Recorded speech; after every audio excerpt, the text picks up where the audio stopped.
కొందరు ఈ సమాజంలో కొందరు దురహంకారులు ప్రజలను యాచకులు అంటున్నారు. ప్ర భగవంతుడి ముందు అందరము యాచకులమే. పెద్ద పెద్ద వ్యాపారస్తులు కానీ, కార్పొరేటర్ సంస్థలు కానీ వాళ్ళ వస్తువుల్ని కొనాలని ప్రజలను యాచకులుగానే అడుగుతారు. అలాగే సినిమా రంగం వాళ్ళు నిర్మాతలైన, నటులైనా ఎవరైనా సరే వాళ్ళ సినిమాని వాళ్ళ సినిమాని చూసి ఆదరించాలని కోరుకుంటారు. అది యాచకమే.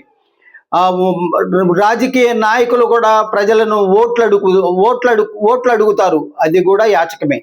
యాచకము అంటే ఆశ. యాచకాన్ని మీరు చాలా చులకనగా చూడద్దు. ఆశ.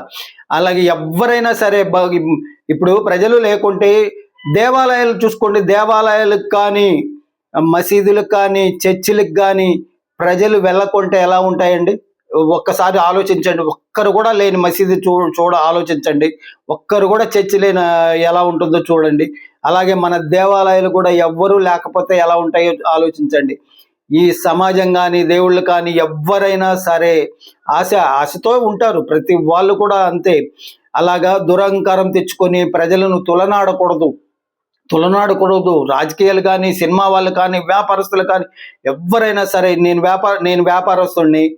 నేను ప్రజలను యాచిస్తాను. ఎందుకంటే కస్టమర్లు బాగా కొంటేనే కదా నా జీవితం నడుస్తుంది. మనం షాప్ రెంట్లు కానీ, ఇంట్లో రెంట్లు కానీ కట్టుకోవాలంటే ప్రజలను యాచించడమే. దాన్ని యాచనము అంటే ఆశ. వాళ్ళు కొంటేనే మన జీవితము.